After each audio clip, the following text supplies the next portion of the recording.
Desde el tema de los valores, vamos a ver. Comenta un punto, me importa el tema del posmodernismo. Sí. ¿Cómo lo tenemos ahora aquí presente? Sí, antes hemos hablado de los años 90, ¿no? Lo que ha pasado con los valores en Occidente en los últimos años tiene mucho que ver con lo que ha pasado en esa época, ¿no? Porque son temas que venían larvándose un poco más, quizás de los años 70 o sí, pero se expanden los valores posmodernos a partir de los años 90, sobre todo en ese contexto que hemos dicho, ¿no? Desaparecen los modelos alternativos, desaparecen en Occidente de forma progresiva pero muy rápida los conceptos de izquierda a derecha. Bueno, las palabras se mantienen, pero desaparecen los modelos alternativos, ¿no? Y dentro de ese contexto, las grandes corporaciones, hay un proceso de concentración de los grandes medios.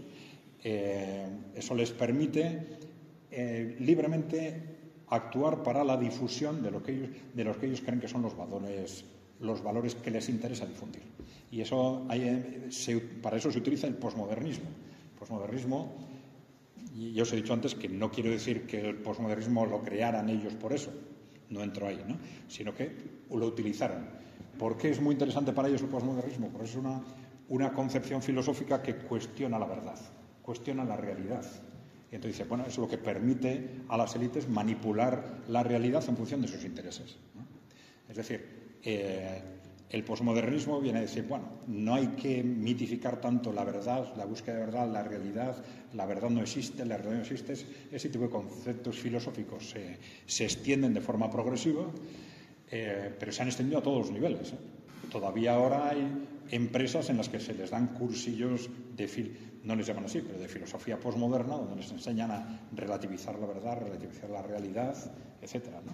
Y en los gobiernos se dan ese tipo de cursillos, etcétera. Bien, pero esa filosofía posmoderna lleva a una transformación de movimientos que de alguna forma ya existían, ¿no? Y lo que era el movimiento de emancipación de la mujer, nosotros hemos dicho que se ha transformado, bueno, otros también, se ha transformado en el posmofeminismo, en un movimiento en el que, frente a reivindicaciones reales, las emociones tienen un peso cada vez mayor. Entonces no se sabe cuándo estamos hablando de qué, ¿no? Nosotros hemos comentado, por ejemplo, últimamente, diciendo, bueno, pero vamos a ver, ¿qué es esto? Una campaña de vivan las mujeres. ¿A alguien se le ocurre una manifestación de pensionistas en las que los pensionistas, en lugar de pedir más pensiones, dijeran vivan los pensionistas? No, pero es esa dinámica hiperremocional en la que es una dinámica irracional también, ¿no?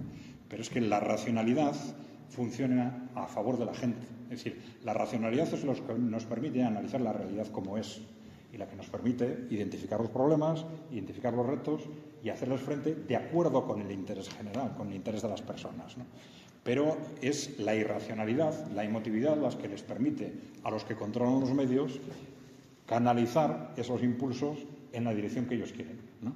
De ahí que no sea extraño, por ejemplo, lo que hemos comentado antes, ¿no? En el tema de la emancipación de la mujer, resulta que el 95%, esos cientos de millones de mujeres que han estado trabajando 80, 90, 100 horas a la semana, y ni mu, ¿no? Y luego buscamos argumentos de todo tipo para decir, las mujeres, sí, pero siempre filtrando esto que no les interesa a las corporaciones al cajón y esto que sí les interesa lo pongo sobre la mesa. Y algo parecido ha pasado con el movimiento ecologista, por ejemplo, ¿no? Unas reivindicaciones que en principio son anticorporativas, es decir, que nacen intentando defender el medio ambiente frente a abusos de contaminación de las empresas, etcétera. Pues sucede lo contrario. Eso se va transformando, sobre todo a través de un instrumento que es el catastrofismo, ¿no? Es decir, el catastrofismo climático. Empiezan a aparecer, pero no ahora, ya desde los años 70 aproximadamente, empieza el Club de Roma con este tema, pero el Club de Roma no es una entidad que haya caído del cielo, es que está creada por un grupo corporativo concreto, que son los Rockefeller de Estados Unidos, ¿no?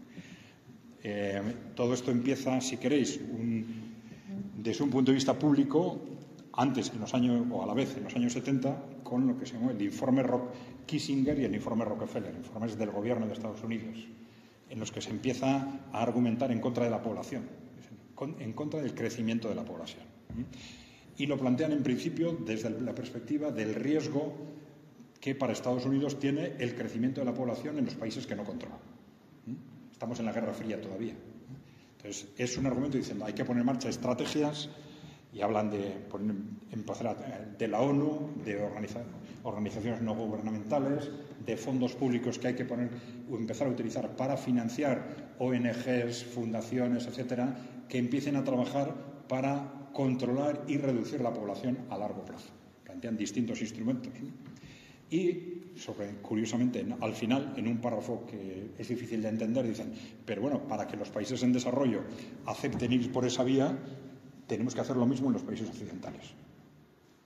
Un argumento bastante extraño, ¿no? Pero bueno, el caso es que lo han hecho, ¿no?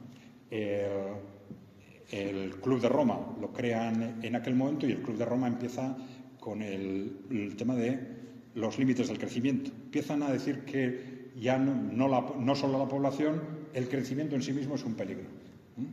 Y entonces empieza una serie de argumentos de carácter, en principio, aristocráticos, pero ellos empiezan a relacionarlos con lo que luego se llama el catastrofismo ecologista. Es decir, ya no es hay esta industria o este sector que generan estos problemas, ¿no?, de medio ambiente, ya es el mundo se va a la mierda. El mundo se va a la mierda y entonces empiezan a poner en retos sobre la mesa que no se cumplen, pero no pasa nada porque ponen otras catástrofes encima de la mesa. En los años 70 hablaban del pico del petróleo.